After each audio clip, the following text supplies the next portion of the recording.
মাগরিবের নামাজের পরে ছোট্ট একটি দোয়া 7 বার পাঠ করবেন। নবীজি বলেন 70টি বিপদ থেকে আল্লাহ পাক তাকে হেফাজত করবে এবং এই 70টি বিপদের মধ্যে সবচেয়ে ছোট্ট বিপদ হলো আল্লাহ পাক তাকে দারিদ্রতা থেকে মুক্তি দান করবেন। আপনি কল্পনা করতে পারেন 70টি বিপদের মধ্যে যদি ছোট্ট বিপদ হয় দারিদ্রতা, তাহলে বড় বড় বিপদ কি হতে পারে। আমি এই হাদিসটা পড়ে অবাক হয়েছি। নবীজি সাল্লাল্লাহু আলাইহি ওয়াসাল্লাম বলেন, তিরমিজি শরীফের 3601 নম্বর হাদিসের মধ্যে আল্লাহ রাসূল সাল্লাল্লাহু আলাইহি ওয়াসাল্লাম বর্ণনা করেন, নবীজি সাল্লাল্লাহু আলাইহি ওয়াসাল্লাম বলেন 70টি বিপদ থেকে আল্লাহ পাক তাকে হেফাজত করবে এবং সবচেয়ে ছোট্ট বিপদ হলো তাকে দারিদ্রতা।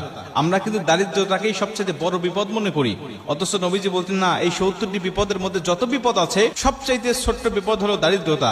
বাদ বাকি 69টি বিপদ কত বড় বড় হতে পারে একটু কল্পনা করেন আপনি।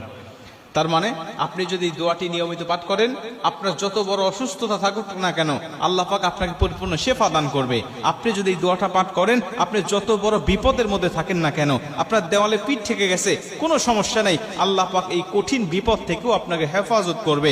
আপনি যত বড় দুশ্চিন্তার ডিপ্রেশনের মধ্যে থাকেন না কেন, এই দোয়াটি যদি আপনি নিয়মিত পাঠ করেন, আল্লাহ কঠিন কঠিন দুশ্চিন্তার ডিপ্রেশন থেকেও আল্লাহ পাক আপনাকে সম্পূর্ণ হেফাজত করবে। হাদিসটি হযরত আবু হুরায়রা রাদিয়াল্লাহু তাআলা আনহু বর্ণনা করেছেন। তিনি বলেন, নবীজি সাল্লাল্লাহু আলাইহি ওয়াসাল্লাম বলেন, তোমরা লা হাওলা ওয়ালা কুওয়াতা ইল্লা বিল্লাহ এটুকু সবচেয়ে বেশি বেশি পাঠ করো। কেন?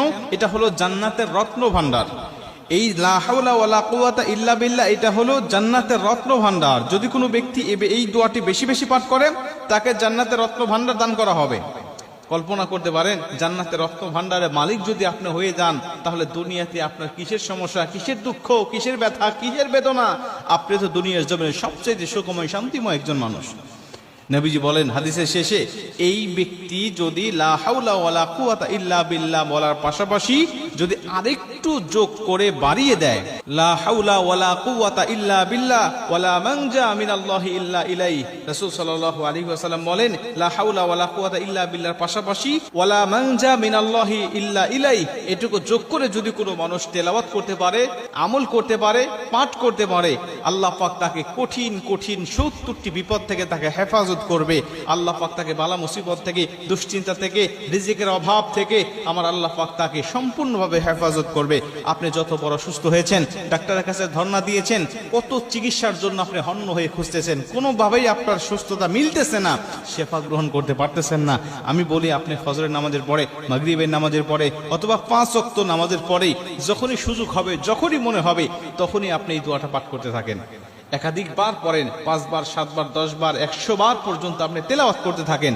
ইনশাআল্লাহ আল্লাহর উপরে তাওয়াক্কুল রেখে যদি আপনি এই আমলটা করতে পারেন, আমার আল্লাহ অবশ্যই আপনাকে শেফা দান করবে।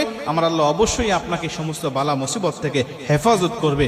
70টি বিপদ থেকে আল্লাহ পাক আপনাকে